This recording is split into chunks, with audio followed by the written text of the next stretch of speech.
Saludos estudiantes, vamos a revisar esta parte que tiene que ver con el análisis financiero y vamos a empezar con unas nociones muy básicas que tienen que ver con esta gran ciencia de las finanzas, donde nos sirve de alguna manera a analizar, como su nombre lo dice, a analizar financieramente datos. Entonces vamos a arrancar con el tema del diagnóstico financiero, que también se conoce con el nombre de análisis financiero. ¿Y qué es un diagnóstico financiero? Es básicamente analizar la información que, por ejemplo, proporciona el área de contabilidad en una empresa y con esto, obviamente, diagnosticar cuál es la situación de la empresa y de allí tomar decisiones o, por así decirlo, revisar las perspectivas que tiene la organización a nivel financiero. Encontramos que básicamente un análisis financiero trata de darle respuesta a los siguientes interrogantes. El primero, ¿el capital de trabajo es suficiente para atender el desarrollo de la empresa? El capital de trabajo básicamente contiene tres cuentas que son muy importantes y que hacen del activo y del pasivo que aparecen en el balance general. Ellos son las cuentas por cobrar, los inventarios y los proveedores. ¿Cómo se ha financiado la empresa? Entonces se analiza en este aspecto cómo se ha financiado la empresa, si a nivel de terceros o a nivel de entidades financieras. La empresa ha fortalecido su patrimonio, entonces es analizar si han entrado nuevos socios que hacen parte como tal de la empresa, qué variaciones positivas o negativas presenta la empresa a lo largo del tiempo. Con cada uno de estos indicadores que vamos a ver del análisis financiero se trata de darle respuesta a esos aspectos que tienen que ver si positivamente o negativamente la empresa en este caso está pues cumpliendo con su actividad. Se está logrando los objetivos de la rentabilidad que se han definido. Entonces, el diagnóstico financiero básicamente trata de darle como una interpretación a toda esa información financiera que proporciona pues el área de contable. Y con esa información, obviamente, se busca mirar recomendaciones, mirar el tema de conclusiones, mirar de pronto cómo está la situación financiera dentro de la empresa. Y desde el análisis financiero se trata como de dar dos miradas, desde el análisis vertical y el análisis horizontal. Entonces ya vamos a ver cada uno de ellos. Que es importante también entonces tener en cuenta en el momento de un diagnóstico financiero y que se resumen básicamente a través de ese famoso diagnóstico financiero, que son la actividad económica de la empresa, el tamaño de la empresa, cómo están representados los activos de la empresa, relación entre la deuda y el patrimonio de la empresa, la deuda de la empresa, cómo está compuesta en términos de corto y largo plazo, cómo está compuesto el patrimonio de la empresa, cómo ha sido el comportamiento de la deuda financiera y de los gastos financieros, cómo ha sido el comportamiento de las ventas en términos de volumen o precio y cómo ha sido el comportamiento de la utilidad bruta operacional neta. Vamos a encontrar entonces que en el diagnóstico financiero es muy importante no solamente quedarnos con estas cifras y con estos datos, porque normalmente estos datos son como una fotografía instantánea de cómo está la empresa.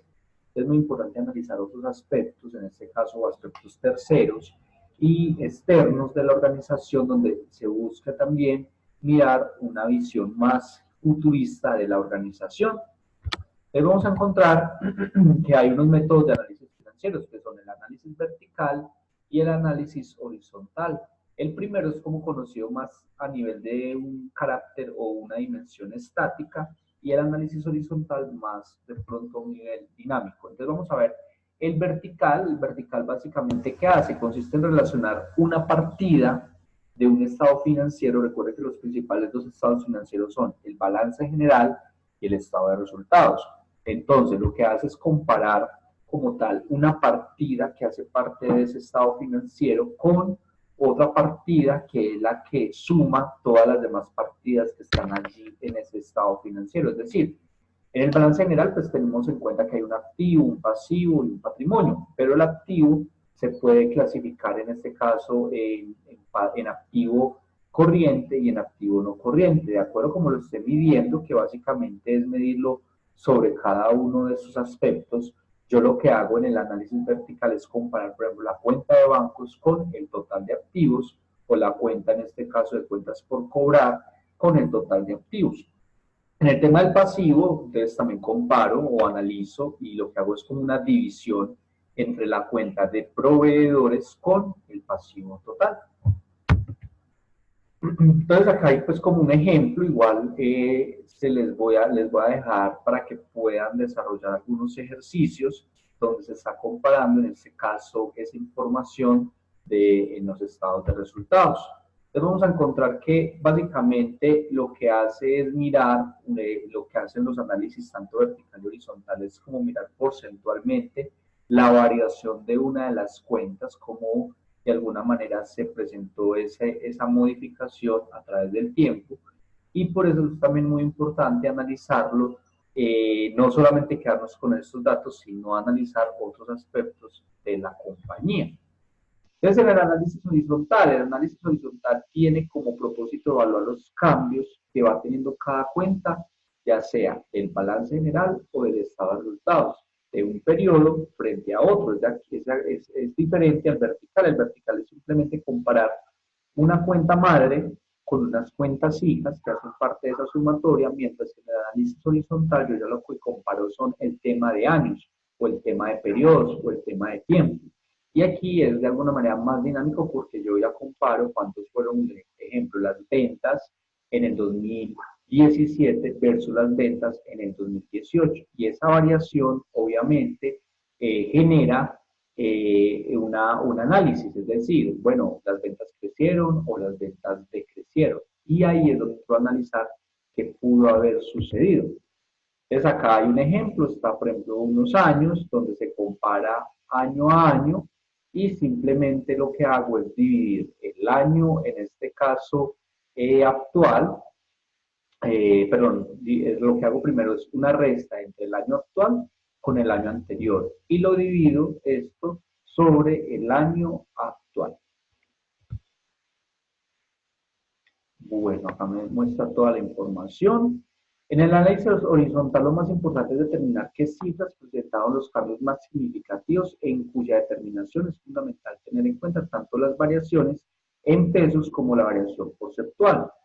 Activo, cuentas por cobrar, los inventarios y los activos fijos, y en el pasivo están las cuentas por pagar, que son los proveedores, y la financiación a largo plazo.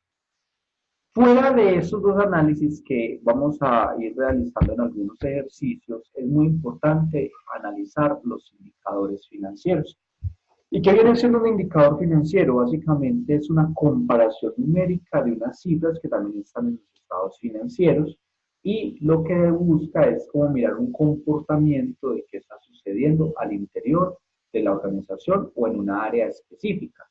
Un indicador por sí solo no dice nada, por eso es muy importante que los indicadores se puedan comparar como para poder emitir el tema de juicios o de interpretaciones. Entonces, generalmente un índice puede compararse con los siguientes parámetros, es un promedio o estándar de la industria, índices de periodos anteriores, se analizan también allí el cumplimiento, por así decirlo, de los objetivos de la empresa o tienen que ver con otros indicadores que en su momento la empresa haya definido.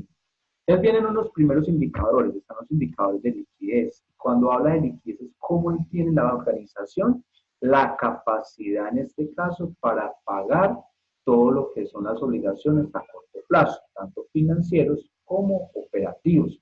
Entonces normalmente es todas las obligaciones que se tienen a menos de un año y lo que se busca es mirar cómo está ese proceso de liquidez.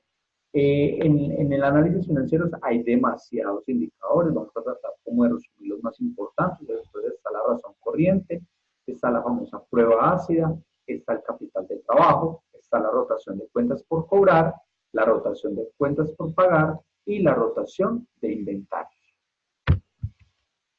Entonces, el primero, que es la razón corriente lo que hace es básicamente mirar la disponibilidad que tiene, por ejemplo, la empresa con respecto a los activos corrientes o de corto plazo. Recuerda que existen activos corrientes y activos no corrientes. Los activos corrientes son aquellas obligaciones, perdón, son aquellos activos que se pueden convertir en efectivo en menos de un año, mientras que los no corrientes son aquellos que se pueden convertir en efectivo en un tiempo superior a un año. Aquí la razón corriente es dividir ese activo corriente sobre el pasivo corriente. Lo mismo el pasivo corriente. El pasivo corriente son las deudas que yo debo cancelar en un periodo menos de un año, y las no corrientes, el pasivo no corriente, son esas obligaciones a largo plazo, más de un año. Entonces, la razón corriente, lo que yo analizo es el activo corriente sobre el pasivo corriente, y nos dice que a partir de una razón de uno o mayor, siempre, o cuando la disponibilidad de grandes cantidades de activos corrientes sean evaluados de acuerdo a los parámetros que son la rentabilidad y el riesgo. Entonces, si la división que me da de este indicador es mayor al 1, en este caso es porque hay buena disponibilidad para cubrir las obligaciones. Viene la prueba ácida. La prueba ácida es muy parecida a la anterior. Aquí la única diferencia es que en la prueba ácida es mirar la disponibilidad que tiene la empresa sin depender de la venta de inventarios, es decir, de los activos corrientes, restamos primero los inventarios y luego hacemos la división del pasivo corriente. Y en este caso se considera adecuado cuando el resultado está cercano al número 1. Viene el capital de trabajo, y el capital de trabajo básicamente es analizar qué exceso tiene la empresa en activos corrientes o en pasivos corrientes. Entonces, el capital de trabajo lo que hace es restar el activo corriente con el pasivo corriente, y de aquí, de alguna manera, se analiza como todo lo que la empresa puede estar financiándose, y cómo las deudas a corto plazo verdaderamente están financiando todo lo que son los activos o los bienes que tiene la compañía, que se pueden convertir en menos de un año, en este caso de manera líquida. La rotación de cuentas por cobrar. La rotación de cuentas por cobrar es muy sencillo y básicamente se lleva la interpretación a días como para una mejor interpretación. Entonces escoge las cuentas por cobrar, que las cuentas por cobrar están en el activo corriente, y lo divido por los ingresos operacionales, que esos están en el estado de resultados. Esa división la multiplico por 360 para que me dé en días. Luego viene la rotación de cuentas por pagar y compara las cuentas por pagar con los costos que generaron en este caso esas cuentas. Es decir, cojo las cuentas por pagar, que son los proveedores que están en el pasivo corriente, y lo divido sobre los costos de venta. Esos costos de venta están en el estado de resultados. De hecho, es el segundo rubro que uno puede encontrar en el estado de resultados. Esa división la multiplico por 360 para que me dé en días. Viene la rotación de inventarios, y la rotación de inventarios es comparar los inventarios con los costos asociados, es decir, cada cuánto se hace la rotación de los inventarios, cada cuánto yo debo de alguna manera sacar de bodega ese inventario de mercancía. En las anteriores, que las cuentas por pagar, que es la de proveedores, cada cuánto le estoy pagando yo a los proveedores, y en la de cartera, cada cuánto estoy recuperando yo la cartera, es decir, lo que se le dé a la empresa por, en este caso, entregar mercancía a crédito. Entonces saca en esta operación los inventarios y lo divido por los costos de venta, y ese resultado lo multiplico por 360. Luego viene una operación que es el ciclo de caja, que es muy importante, por ejemplo, para los financieros, que es teniendo en cuenta esos días que acabamos de sacar en cada uno de los ámbitos. Entonces están los días de cuentas por cobrar, más los días de inventario y los días de cuenta por pagar. Entonces el ciclo de caja es básicamente mirar el número de días que transcurren entre el momento en que se aporta el proceso de producción o la prestación de servicio, y el momento en que ese peso es recuperado. Entonces, es decir, cuánto se demora la empresa, el ciclo de caja, o también conocido como ciclo efectivo, cuánto se demora la empresa por recuperar su inversión en el momento de la producción. Entonces, escoger los días de cuentas por cobrar, sumarle los días de inventario, y esto restarle los días de cuenta por pagar. Vienen otros indicadores muy interesantes, y son los indicadores de rotación. Estos indicadores de rotación es también analizar como la rotación que se tiene en unos aspectos muy básicos, que son activos fijos, activos operacionales y activos totales. Entonces vamos a encontrar que los activos fijos, o la rotación de los activos fijos, nos indica cuánto la empresa generó en ventas por cada peso invertido en activos fijos. Y lo que hacemos es coger las ventas y lo dividimos por el activo fijo bruto. El activo fijo bruto es el activo a largo plazo, o sea que lo encuentro en el activo no corriente que está en el balance general. Luego vienen los activos operacionales. Los activos operacionales nos indica cuánto la empresa generó en ventas por cada peso invertido en activos operacionales. Entonces, el activo operacional bruto es aquel que no se le descuenta la depreciación, ni las provisiones de inventarios, ni las cuentas por cobrar. Entonces, son básicamente los activos operacionales, son aquellas que son a menos de un año y encontramos que es dividir las ventas sobre el activo operacional bruto. Luego viene la rotación de los activos totales. ¿Y qué viene siendo la rotación de los activos totales? Nos indica cuando la empresa generó en ventas por cada peso invertido. Entonces, cogemos las ventas sobre los activos totales brutos. Que todos los activos, recordemos que está en el balance general. Vienen también los indicadores de endeudamiento y en los indicadores de endeudamiento entonces encontramos inicialmente todos aquellos indicadores que me permiten analizar el riesgo y a nivel del nivel de endeudamiento que tiene la empresa, el endeudamiento financiero, la deuda financiera que también la podemos conocer como el EBITDA, la cobertura de intereses, el impacto de la carga financiera y la concentración del endeudamiento, en este caso a corto plazo. Entonces vamos a encontrar que el nivel de endeudamiento básicamente analiza la empresa cómo está a nivel de sus acreedores, es decir, el pasivo, tiene en cuenta toda la suma de las fuentes de financiación de la empresa, que normalmente se tiene en cuenta todo el total de pasivo con los bancos, o las deudas que se tienen con los bancos, como con los socios. Entonces, el nivel de endeudamiento es dividir total pasivo con terceros sobre el total de activos. O sea, que son esas tres cuentas las vamos a encontrar en el balance general. Luego viene el endeudamiento financiero. ¿Y qué viene siendo el endeudamiento financiero? Es solamente mirar las obligaciones financieras que tiene la empresa con el sector financiero, o sea, con los bancos, y en este caso es analizar qué obligaciones financieras tiene a corto plazo, a largo plazo, sumo esos dos rubros, y luego de sumarlo lo divido por las ventas netas. Viene la deuda financiera, y la deuda financiera básicamente se interpreta en número de años, que tomaría cancelar la totalidad de la deuda si el EBITDA se destinara totalmente para este fin. Entonces, escoger las obligaciones financieras y en este caso el EBITDA. El EBITDA es una sigla en inglés que lo único que significa son aquellos ingresos antes de intereses, de impuestos, de depreciación y de amortización.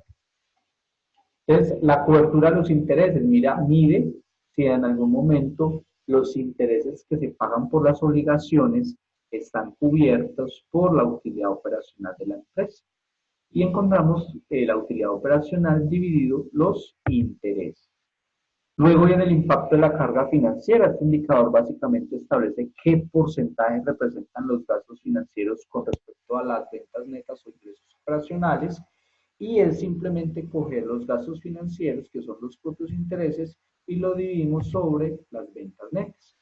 Viene la concentración de endeudamiento en el corto plazo, y es un indicador que analiza el total de pasivo con terceros, qué porcentaje tiene vencimiento inferior a un año, es decir, qué porcentaje del pasivo total es pasivo corriente o de corto plazo. Entonces, lo que hago yo es dividir el pasivo corriente, que son aquellas obligaciones que tengo inferiores a un año, sobre el total de pasivos con terceros, tanto con el sector financiero como con los socios.